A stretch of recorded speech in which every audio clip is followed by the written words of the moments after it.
My name is Isabella Elena Martinez, and at 71 years old, I have finally found the courage to tell the story that has haunted me for over 5 decades.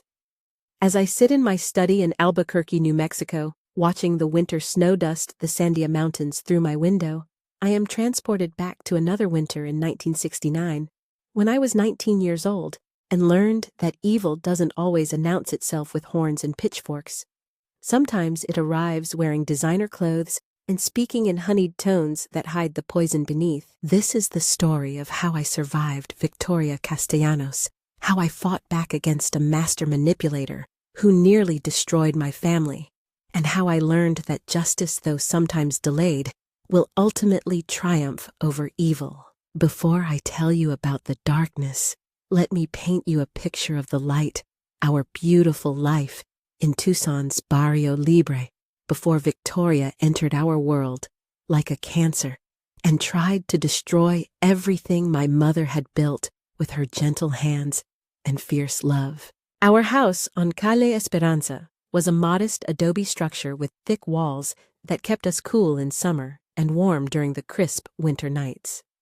January 1969 mornings arrived with a bite that made your breath visible in small puffs of steam, not the blazing heat many people associate with Arizona, but the dry, clean cold of the Sonoran desert winter. My mother, Rosa Elena Martinez, was 42 years old and still wore her glossy black hair in a single braid that reached nearly to her waist. Every morning at 4:30, she would rise in the pre-dawn darkness and light a candle at the small shrine for her own mother. "Buenos dias, mi cielo," she would whisper when she saw me stirring. "Good morning, my sky." By 5 o'clock, she would be in our kitchen teaching me the secrets of her cooking as we prepared lunch packets for construction workers.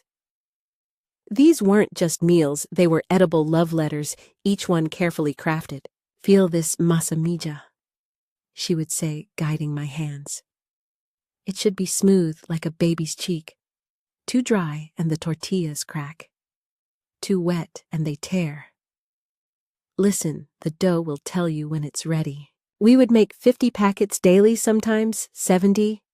Fresh tortillas rolled by hand pinto beans with her secret ingredient, a touch of Mexican chocolate carnitas so tender they fell apart at first touch, and her famous salsa verde that made grown men weep. "The secret isn't just ingredients," she'd explain as we worked side by side. "It's intention. When you cook with love, people taste it in every bite." Those morning hours were sacred. The radio played Vicente Fernandez and Pedro Infante, while my mother hummed along, her voice sweet and low. The house filled with aromas of cumin garlic and fresh cilantro, the smell of home itself. My father, Miguel Santos Martinez, worked as a foreman at the Southern Pacific Railroad yards. He was quiet but devoted, bringing my mother wildflowers from along the railway tracks, desert lupines, and brittlebush that bloomed in impossible colors. "Education builds new tracks, mija," he would tell me as we sat at our kitchen table, my homework spread between us. "Your mother and I never had chances like you do. You're going to university, going to become whatever you dream of becoming." Our evenings were precious. After dinner, my father would tune his old guitar, a battered instrument his father had made in Mexico, and play traditional folk songs while my mother sang harmony. Sometimes they would just look at each other across our small sala, communicating in the wordless language of couples who had built a life together through love and mutual respect. I had real friends who knew my story and accepted me completely. Maria Herrera lived 3 houses down. We'd been inseparable since childhood, spending hours building elaborate cities from desert stones in the arroyo behind our houses. "When we grow up, we're going to be teachers together," Maria would say as we arranged our stone cities. "We'll work at the same school and help each other with difficult students. And our children will be best friends too, just like us," I would add. Carmen Valdez lived across the street and was 2 years older, which made her infinitely sophisticated. She would paint my nails with colors that sparkled under the porch light while telling me about high school and boys and dreams beyond our barrio. "Isabella, you're so smart," she'd say. "You could be anything you want. Don't let anyone tell you girls from the barrio can't dream big." Esperanza Morales, whose father owned our local market, shared my love of reading. We'd trade books and discuss characters with the intensity of literary critics. "Look at this college brochure," Esperanza would say excitedly. "The University of Arizona has a teaching program. We could apply together, be roommates." Evenings would find us all gathered on someone's front porch doing homework, while adults sat nearby discussing neighborhood life. I knew exactly who I was, Isabella Martinez, daughter of Rosa and Miguel, future teacher dreamer of a bright future. On Sundays, we attended Mass at San Agustin Cathedral, then visited my grandmother's grave, where my mother would place fresh marigolds and whisper updates about our lives. "Mama," she'd whisper in Spanish, "Isabella is growing up so smart, so beautiful. She's going to university just like we dreamed." This was the happiness Victoria decided to destroy our simple life, bound together by love, stronger than any force she could understand. January 18th, 1969. The date burns in my memory like a brand marking when my life split into before Victoria and after Victoria. I woke that Saturday to unnatural silence. By 6 a.m., our house should have been alive with my mother's routine, the pat-pat-pat of hands shaping tortillas, onions hitting hot oil, Mexican ballads playing softly. Instead, nothing. The desert air outside was crisp and still, but inside our house was a silence that felt wrong, dangerous. "Mama!" I called softly. No answer. I found the kitchen empty cold. The stove unused, coffee pot sitting idle. This was impossible. My mother never slept past 5:30. My parents' bedroom door was closed unusual since my mother always left it open for air circulation. I knocked, gently. "Mama, are you feeling well?" Silence. I opened the door slowly. The room was dim, curtains drawn. My mother lay on her side, facing the window. At first glance, she seemed to be sleeping peacefully, but something about her absolute stillness told me this wasn't sleep. When I touched her shoulder, the coldness of her skin told me everything. My mother was dead. The scream that tore from my throat seemed to come from someone else, pure anguish echoing off adobe walls. It brought my father running from the kitchen, where I later learned he'd been sitting with coffee, already knowing what I would find. "Isabela, ¿qué pasa?" He threw himself across my mother's body with theatrical grief that should have aroused suspicion. But I was 19 and had never encountered true deception. "Rosa, mi amor, no me dejes. Don't leave me." Tears flowed down his weathered cheeks as he shook her shoulders desperately. Neighbors came quickly. Mrs. Herrera appeared first, her gray hair in curlers taking charge of the crisis. More followed Mr. Valdez, the Morales family, old Mrs. Gonzalez, who had known my mother since childhood. They filled our house with worried murmurs and gentle hands. Dr. Martinez arrived within 30 minutes, an elderly man with wire-rimmed glasses who had delivered half the babies in Barrio Libre. His examination was brief but thorough. "Natural causes," he pronounced, cleaning his spectacles slowly. "Cardiac arrest. The heart sometimes just stops. She was young, yes, but these things happen. Sudden death. No one could have predicted or prevented it, but something inside me rebelled. My mother had been healthy, vibrant, full of plans. The night before, she'd been discussing Sunday dinner planning, spring garden expansions. People that happy don't simply die for no reason. The funeral was arranged with desperate haste due to Arizona's climate. By 4 p.m., we were following her pine coffin to San Agustin Cathedral. The entire barrio attended, construction workers, elderly women with rosaries, children asking whispered questions. During the service, I noticed her. She stood apart from the neighborhood crowds, elegant in expensive silk that caught light from stained glass windows. Platinum blonde hair in a severe bob framing sharp cheekbones. Dark sunglasses indoors. Red lips pressed in what could have been grief, but felt calculating. She watched us with predatory assessment, her gaze moving from altar to mourners to my father, like she was taking inventory. After the graveside service, she approached with fluid confidence. "Mr. Martinez," she said, extending a gloved hand, "I'm so sorry for your loss. I'm Victoria Whitmore. I knew Rosa from... We occasionally spoke at the market. The lie slipped smoothly from her lips. My mother shopped exclusively at Morales Market 3 blocks away. This elegant woman would never set foot in our neighborhood store. My father held her hand longer than courtesy required, his grief shifting to hungry attention that made my stomach clench. Thank you for coming, Mrs. Whitmore. Rosa would have appreciated it. She turned to me, removing sunglasses to reveal winter ice eyes, beautiful but utterly without warmth. You must be Isabella. Your mother spoke of you often. She was so proud of your college plans. Strange, I replied carefully. She never mentioned meeting you? Victoria's composure flickered just a moment, where I glimpsed the predator beneath her cultured exterior. My father stepped between us, his grip on my shoulder too tight. Isabella is upset. Grief makes us say things we don't mean. Victoria smiled, perfect red lips that didn't reach those cold eyes. Of course, grief affects everyone differently. She wrote something on paper and pressed it into my father's palm.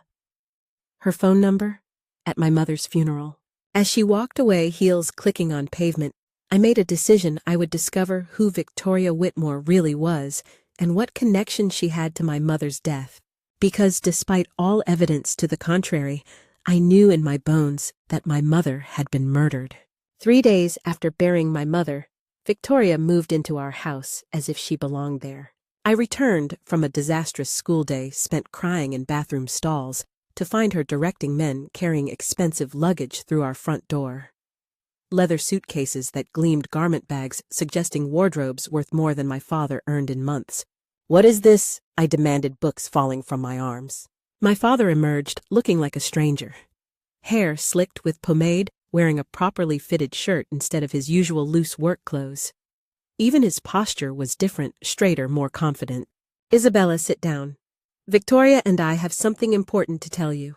Victoria appeared utterly out of place in our modest home. Everything about her screamed money and sophistication. We're going to be married, my father announced, his voice carrying defiant authority.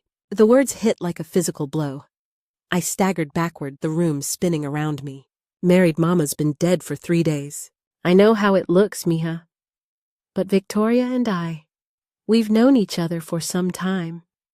She helped me through difficult months at work. When your mother passed, I was here to offer comfort. Victoria finished smoothly. Grief makes people seek solace in unexpected places. Her voice was honey over broken glass, sweet on the surface but dangerous underneath. How long? I asked, anger replacing shock. How long have you been betraying my mother? The slap came without warning, my father's palm cracking against my cheek, hard enough to send me stumbling. The man who had taught me to ride a bicycle was looking at me with something like hatred. Don't you ever speak to me like that again? Victoria is going to be your mother now, and you will treat her with respect. She's not my mother. My mother is dead, and you're already replacing her. Your mother is dead, Victoria said quietly, pale eyes fixed on my face with predatory intensity. While I would never presume to replace her, I hope you'll come to see me as someone who wants to help this family heal. I don't want your help. I want you to leave. And I have every right to be here, Victoria replied, honey-sweet but steel beneath. Your father asked me to be his wife. You're welcome here, but only if you can be civil. The threat was clear: accept her authority or find yourself homeless. Get out, I whispered, knowing I had no power. Isabella apologized to Victoria right now, but I couldn't force the words past the burning in my throat. I ran to my room, locking the door as sobs racked my body. Outside, I heard them planning my future without my input. The wedding happened 5 days later at City Hall, witnessed by strangers. I wasn't invited. I learned about it when my father returned wearing a new ring and Victoria appeared with their marriage certificate. We wanted something simple, Victoria explained, given the circumstances. That night, sounds from their bedroom made me sick. Victoria's laughter, my father saying things I'd never heard him tell my mother, bed springs creaking. My mother had been dead 8 days, and Victoria had taken her place completely. But I made a promise to my mother's memory. I would discover the truth about Victoria Whitmore, no matter the cost. Because I was certain my mother had been murdered. and the woman now sleeping in her bed was responsible. Victoria's conquest of our household began immediately, proceeding with military precision. She didn't just move in, she systematically erased every trace of my mother's presence. First casualty, my mother's shrine. In Mexican families, we create altars with photographs, candles, flowers, and mementos when someone dies. It's about honoring memory, not dwelling in the past. My mother's shrine held her graduation photo in a wooden frame my father had made, surrounded by marigolds and silver milagros. I came home from school to find it reorganized. My mother's wooden cross replaced with a crystal figurine, marigolds switched for white roses. Her photo moved to a less prominent position. I thought it needed freshening up, Victoria explained. Death shrines can be so depressing. Your mother wouldn't want us living in the past. But this wasn't about the past. It was about respect, tradition, connection. Victoria had violated something sacred. Please put it back the way it was. This looks much more elegant now, more sophisticated. Your mother was simple, but we don't have to live simply forever. The insult was perfectly delivered. My mother had been unsophisticated, our traditions inferior. My mother wasn't simple. Of course not, dear. I just think we should focus on creating new memories rather than dwelling on old sorrows. When I appealed to my father, he sided with Victoria without even examining what she'd done. Victoria is making our house more beautiful. Your mother would want us to have nice things. The second change was our food. Victoria couldn't cook, or rather, she prepared the bland meals of her social circle, knowing nothing of the complex flavors that had made our kitchen a place of warmth and culture. Gone were the aromas of cumin and garlic that had been my alarm clock. Instead, grilled chicken with just salt and pepper, steamed vegetables, plain white rice that seemed to reject flavor. It's healthier this way, Victoria declared. All that grease and spicing isn't good for digestion. Miguel needs better care at his age. My father, who had praised my mother's mole as angelic, nodded along as if Victoria's bland cooking was superior. But the most devastating change was the systematic erosion of my freedom. Victoria began questioning every plan, always framing inquiries as concern for my safety. Where are you going, Isabella? To Maria's to study for our history exam. Maria Herrera, the girl whose brother was arrested for drinking. I'm not sure she's the best influence for someone trying to get into college. Maria didn't do anything wrong. Of course not, dear. I'm just suggesting you be more selective about friendships. A young woman's reputation is easily damaged. When I protested to my father, he supported Victoria's concerns without question. She's looking out for you, Isabella. Victoria knows more about the world than you do. By March, advice had become restrictions. I needed Victoria's permission to go anywhere, and that permission was increasingly difficult to obtain. My friends were discouraged from visiting Victoria, always found reasons they were unsuitable or their presence inconvenient. I've invited my bridge club for tea this afternoon. Perhaps Maria could visit another time? But another time was never convenient. Victoria's bridge club, charity work, household management, there was always something more important than my friendships. The isolation was deliberate. Victoria was cutting me off from everyone who might offer support, who remembered who I'd been before her arrival, who might question the changes she was implementing. She was rewriting my reality, and my father was helping her do it. April brought the first overt violence so carefully choreographed, I almost doubted my own perceptions. I was washing dishes when Victoria appeared behind me with predatory silence. You missed a spot, she said, voice soft as silk over razors. I examined the plate I'd just scrubbed. It was spotless under our harsh fluorescent light. Where? She moved closer until I felt her breath on my neck. Here and here. When I tell you something is dirty, Isabella, it's dirty. This wasn't about dishes. It was about power, about establishing who gave orders and who obeyed. I understand the plate is clean, I replied steadily. Her hand closed over mine on the plate, fingers surprisingly strong. When I tell you something needs rewashing, you rewash it, without argument.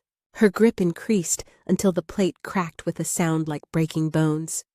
Then she twisted violently, driving the broken ceramic into my palm.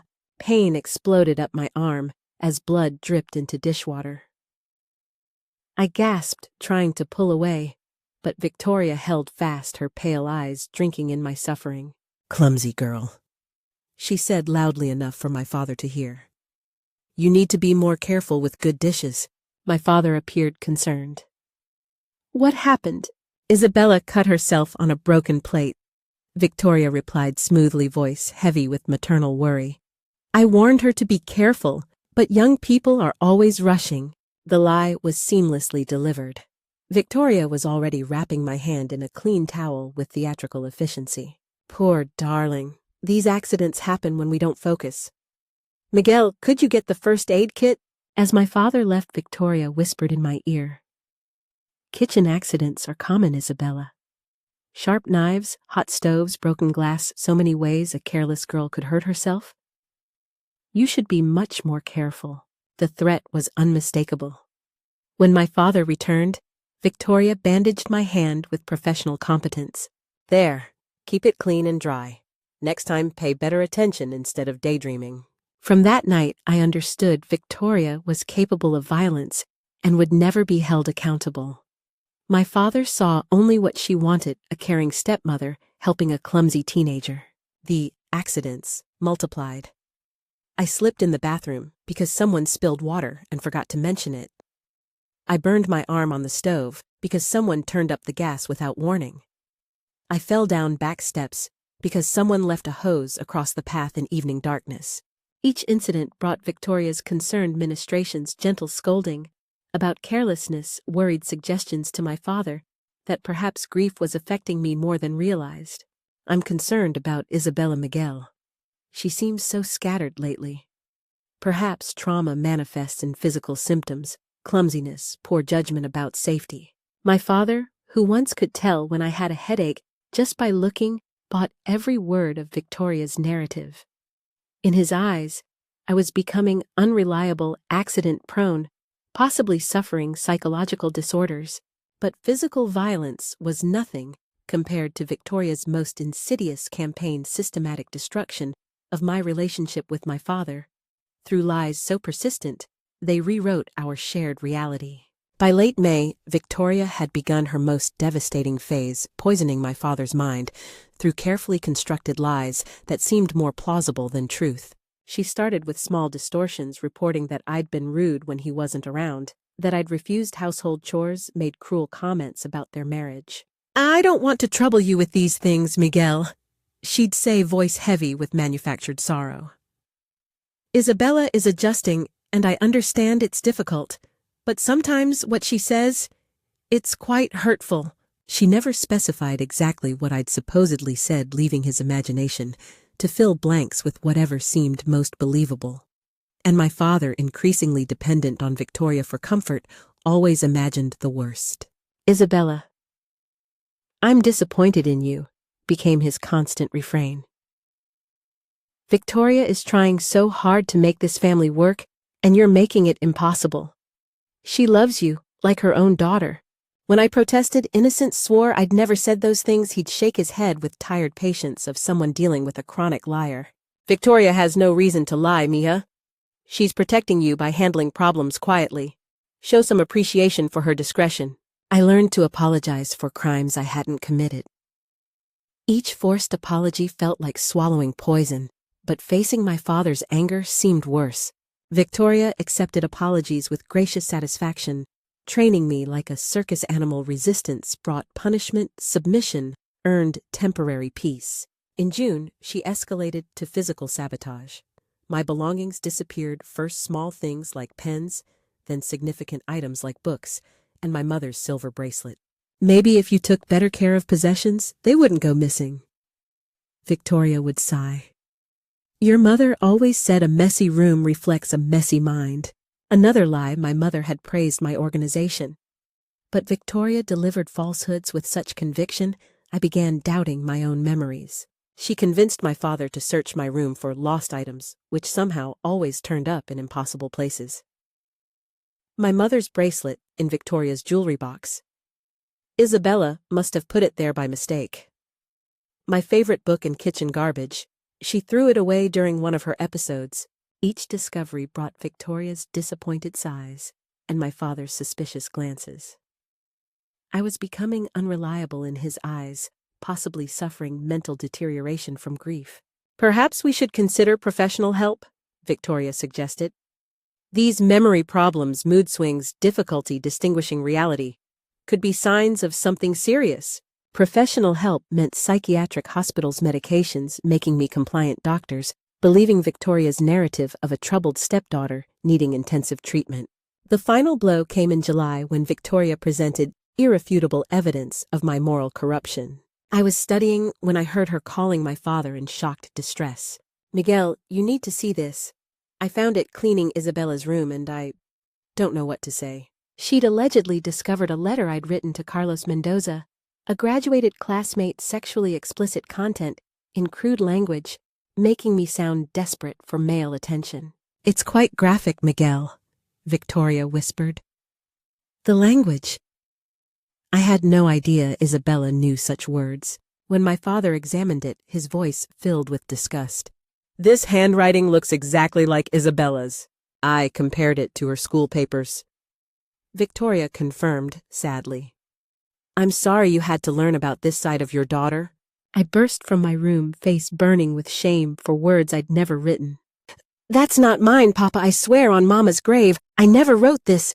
"Don't lie to me, Isabella. The evidence is right here." "Someone forged it. She copied my handwriting." "That's a serious accusation," Victoria said quietly.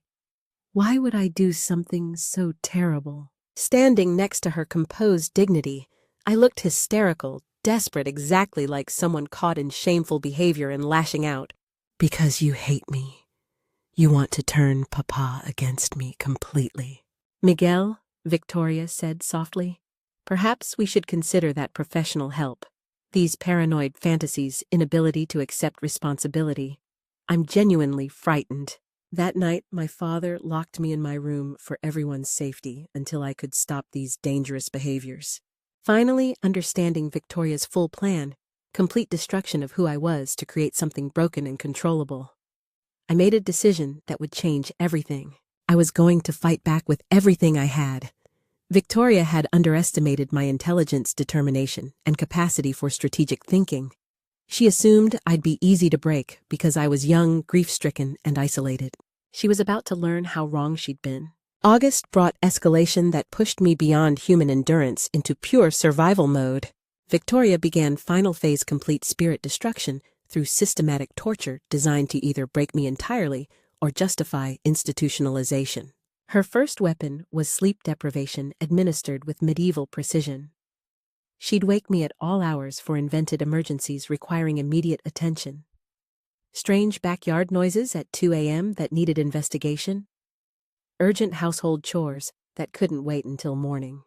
Educational sessions about domestic management that were really extended lectures about my failures. "A good wife manages time efficiently, Isabella," she'd say, forcing me to scrub bathroom floors at 3 a.m. while she timed me. "These are skills you'll need assuming any man ever becomes desperate enough to marry someone with your limitations." Sleep deprivation made everything worse. My reflexes slowed, judgment, clouded ability to think clearly deteriorated. I began making real mistakes from exhaustion that Victoria pointed out as evidence of declining mental state. "She's becoming quite unstable, Miguel. Perhaps professional help before she hurts herself. Or someone else." Second weapon, hunger. Victoria controlled all food with padlocks on pantry and refrigerator. Meals became warfare, smaller portions, while being told I needed to lose weight. "Look at yourself, Isabella," she'd say with disgust, handing me plates with mere spoonfuls of plain rice. "You've let yourself go since your mother died. She'd be ashamed of what you've become." Invoking my mother's memory while starving me was breathtaking cruelty. Within weeks, I'd lost 20 pounds from a frame that never carried excess weight. Clothes hung loose on my shrinking body. When my father noticed weight loss, Victoria explained, "Isabella's been refusing to eat properly. I think she's developing an eating disorder. I've tried encouraging her, but she just pushes food around her plate." Third weapon, systematic destruction of everything connected to my mother's memory, justified as necessary for my psychological health. My mother's clothes disappeared from closets donated to charity because keeping shrine items wasn't healthy. Her recipe collection, written in careful handwriting on yellowed index cards, was thrown away during kitchen reorganization. Most painfully, her jewelry, including silver earrings from her own mother, was lost during spring cleaning. Each loss was deliberate erasure of my history, methodical elimination of Rosa Elena Martinez's presence to make room for Victoria's cold authority. Your mother is dead, Isabella. The sooner you accept reality and stop living in the past, the sooner you can build a meaningful future. The breaking point came on a sweltering Thursday evening. My father was working late, leaving Victoria and me alone for nightly psychological warfare. I was washing dishes, trying to remain invisible, when she appeared holding a sharp kitchen knife. "Turn around, Isabella." I turned slowly to find Victoria 2 feet away, knife held threateningly. Her pale eyes glittered with intensity I'd never seen, not just cold calculation, but genuine excitement, as if she were finally about to enjoy herself. "Do you know what I could do right now?" she asked conversationally. "Your father won't be home for hours. Neighbors are watching television, they wouldn't hear anything. I could cut your throat and tell Miguel you attacked me first, that I was defending myself against a mentally unstable girl who finally snapped." She moved closer, expensive perfume, mixed with metallic scent of anticipated violence. Who would he believe, his devoted wife trying to help this family heal, or memories of a daughter who'd proven herself violent and unreliable? The answer was obvious. Victoria had spent months building narrative of my instability that would explain any violence against me. "Why," I whispered, voice barely audible over my pounding heart. "Why are you doing this?" Victoria smiled, first genuinely warm expression I'd seen, though warmth came from pleasure in my terror rather than human kindness. "Because I can," she replied with devastating honesty. "Because you're weak and powerless to stop me. Because destroying you has been almost as satisfying as destroying your pathetic mother." The casual admission hit like a physical blow. "You killed her." "Of course I killed her," Victoria said emotionlessly. "Rosa Martinez had something I wanted, and she was too simple to appreciate it, so I took it from her. Papa loved her." "Your father loved the idea of her. A devoted wife, comfortable home, predictable life. But men bore so easily. All it took was showing Miguel what real passion looked like." She leaned closer, and I could see my terrified reflection in her pale eyes. "Your mother never saw it coming. One morning, she was humming in the kitchen, making precious tortillas and planning her simple life. A few drops of digitalis in her morning coffee, and by evening, she was cold meat in the ground." The clinical detachment describing my mother's murder was more horrifying than any emotion could have been. Victoria had killed Rosa Elena Martinez with no more thought than swatting a fly. "And now," she continued, raising the knife to my throat level, "it's your turn to join her." But Victoria made a crucial error. She assumed learning the truth would break me completely, leave me paralyzed with fear and grief. Instead, her confession filled me with rage so pure and focused, it burned away every trace of the frightened girl I'd been. "Do it then," I said steadily, despite terror in my veins. "Kill me. But know that someday, someone will figure out what you really are." Victoria's smile faltered, as if she'd expected tears and pleas rather than defiance. "No one will figure out anything, you stupid girl. I've been doing this for years, never been caught. Your father will mourn his tragic stepdaughter killed by an intruder, and I'll comfort him through grief. How many others?" "Enough. Lonely widowers are pathetically easy to manipulate, especially when they have something worth taking. Your father will last a few more months, long enough to transfer assets to my name. Then he'll have a tragic railroad accident." She was confessing everything with arrogant confidence of someone believing her victim would never repeat the conversation. But as she spoke, I became aware of a sound Victoria, focused on her triumph, had missed the soft scrape of a key in our front door. My father was home early. Papa! I screamed with every ounce of air in my body. Papa, help me, she's trying to kill me.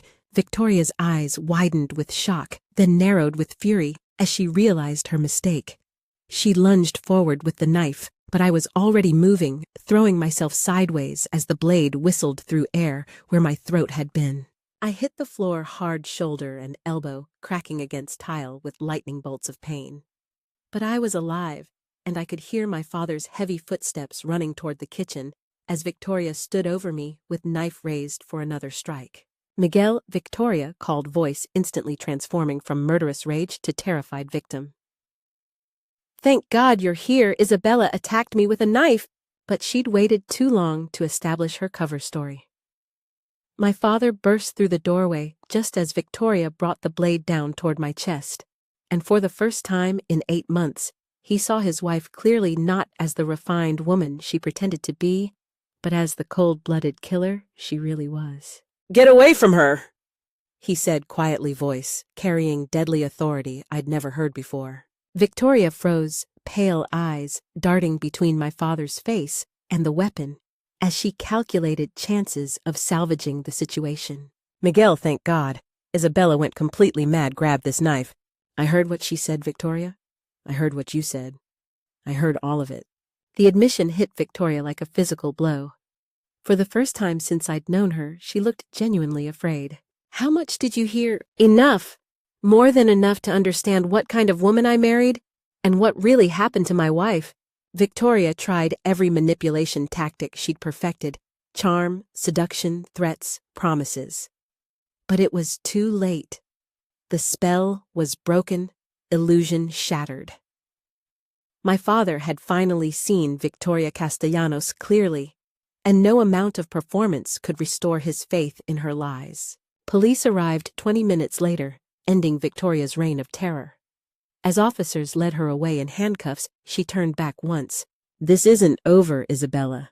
You think you've won, but you have no idea what winning costs. But Victoria had fundamentally misunderstood how much I'd changed during our conflict. Yes, it is over, I replied calmly. And you lost. The investigation revealed Victoria's true scope of crimes, confirming every suspicion about her predatory behavior. Detective Maria Santos, our lead investigator, possessed calm competence that made testimony possible without feeling judged. Isabella, we take these allegations very seriously, she said during our first interview.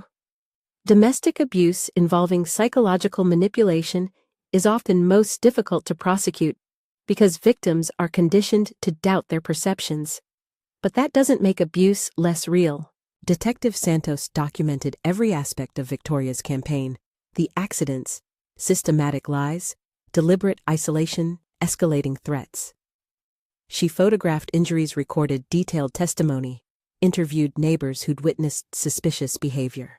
Mrs. Herrera proved particularly valuable as a witness, having noticed my dramatic weight loss stopped friend visits, occasions of hearing raised voices from our house. I knew something terrible was happening, she told Detective Santos. Isabella was always healthy and happy before her mother died. After that woman moved in, she looked like she was being eaten from the inside. Most damaging evidence came from Victoria herself. In her arrogance at being caught, she'd confessed not only to murdering my mother, but operating a pattern of crimes spanning years across multiple states. Detective Santos worked with law enforcement in Colorado, New Mexico, and California, investigating Victoria's previous identities and suspicious deaths of former husbands. What emerged was clear pattern. Victoria would identify vulnerable, financially stable men, usually recent widowers, systematically seduce them into marriage before murdering them for assets. Her real name was Victoria Ann Castellanos, operating various schemes for over a decade under multiple false identities. She'd perfected creating new personas, forging documents, manipulating both legal systems and human emotions. Exhumation of previous victims confirmed her confessions. Charles Hastings, Robert Pemberton, and James Sterling had all died of poisoning deaths carefully staged to appear natural.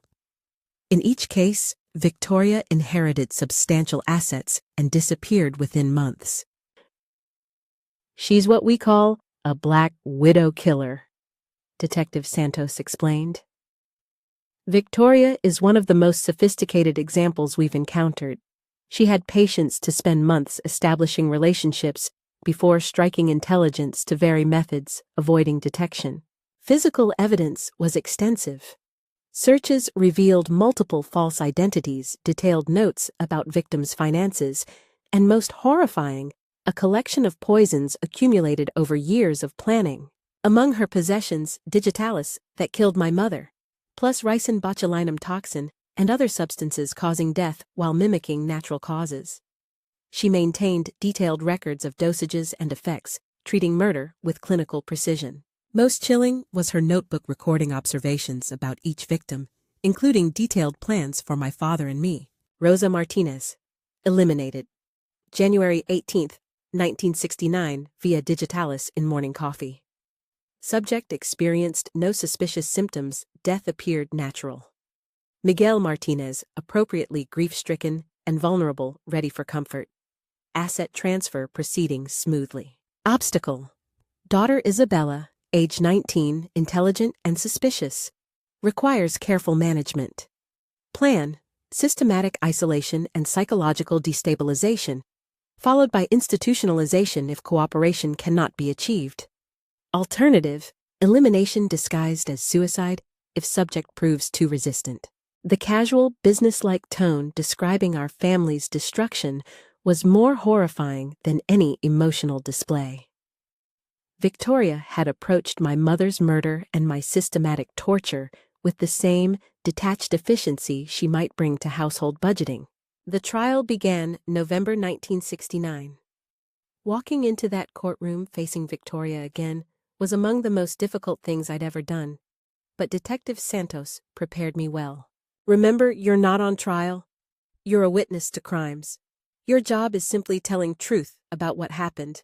Victoria sat at defendant's table in conservative dress and minimal makeup, lawyers having advised presenting herself as respectable woman wrongly accused. But when she looked at me during testimony, her pale eyes held the same cold calculation I remembered.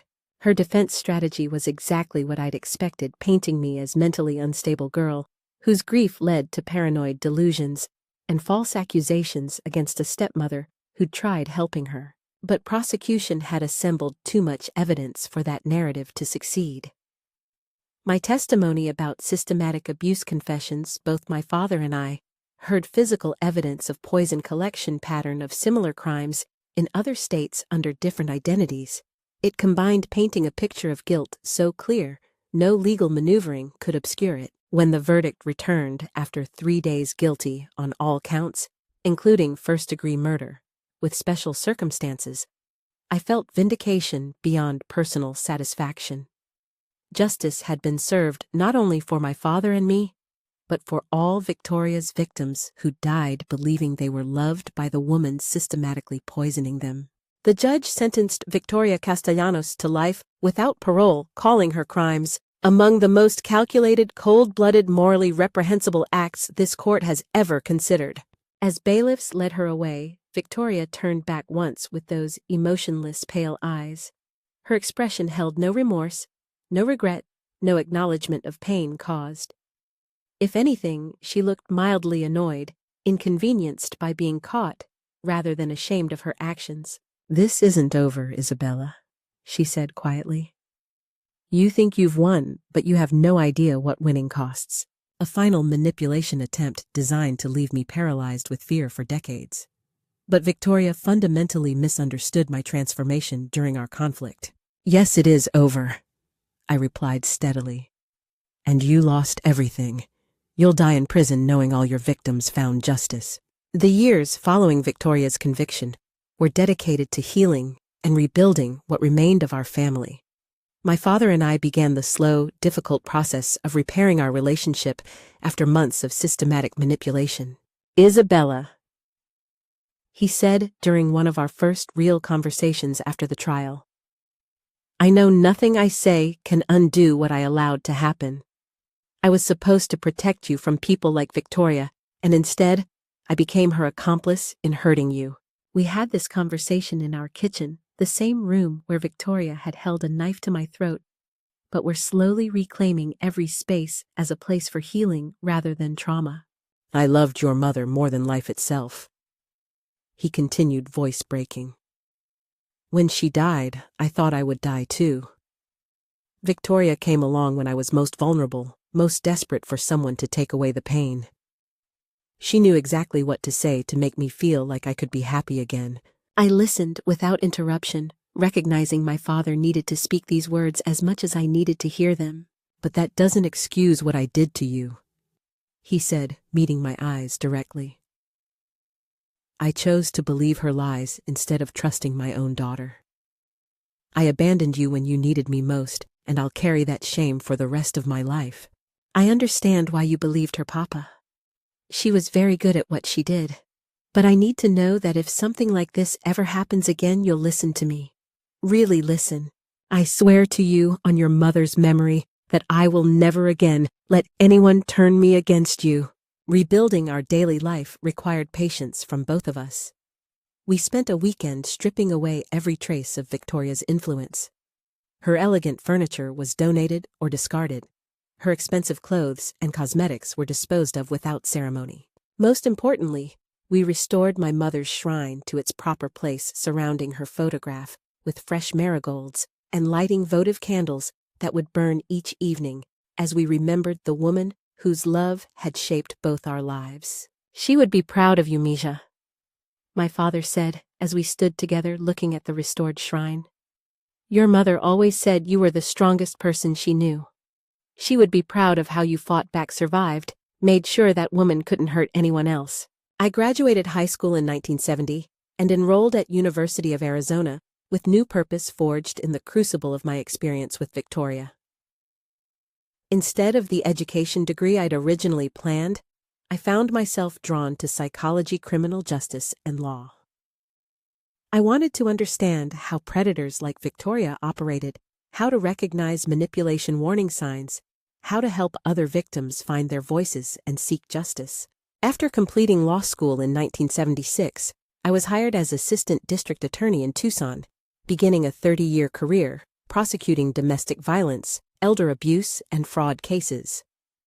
I specialized in helping victims of psychological manipulation, people whose experiences were often dismissed by others who didn't understand sophisticated emotional abuse. Each conviction felt like victory, not just for immediate victims, but for every person who'd ever been told their abuse wasn't real, wasn't serious, wasn't worth pursuing legally. I married Thomas Santos, a detective working with our domestic violence unit in 1980.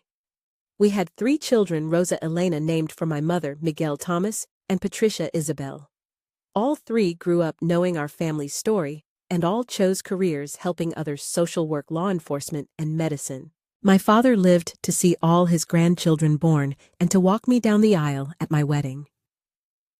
The relationship we rebuilt after Victoria's conviction proved stronger and more honest than what we'd shared during my childhood. He often told me that watching me become a prosecutor was one of his greatest sources of pride. He died peacefully in 2003 at age 85, surrounded by family and secure in knowledge that mistakes made during his brief marriage to Victoria had been forgiven, and that his daughter had not only survived her ordeal, but transformed it into a force for justice. Victoria Ann Castellanos died in prison in 2015 at age 68, apparently of natural causes related to heart disease. Fitting irony, given she'd used heart medication to murder my mother, and probably several other victims. When I received word of her death, I felt no satisfaction or victory. Instead, I experienced quiet relief that she could no longer hurt anyone, manipulate vulnerable people from behind prison walls, represent an active threat to families like mine. During my prosecutor years, I handled cases eerily similar to my own experience. There was Patricia Summers, whose husband convinced her she was mentally ill and dangerous to their children, using isolation and gaslighting techniques identical to Victoria's playbook. He told me I was crazy so many times I started believing it. Patricia testified, voice barely above a whisper. When I'd question his behavior or ask about money, He'd get this look like I was a sick child who needed managing. Patricia, we've talked about your paranoid episodes. Remember what the doctor said about your medication? During my closing argument, I explained to the jury exactly how psychological manipulation works, how predators use isolation, gaslighting, systematic destruction of self-esteem to maintain control. Ladies and gentlemen, David Summers didn't need to hit his wife to abuse her. He used something more sophisticated and devastating. He convinced her that her own mind couldn't be trusted, that her perceptions were symptoms of mental illness rather than accurate observations. This psychological warfare can be as damaging as physical violence, and in some ways more insidious because it leaves no visible scars.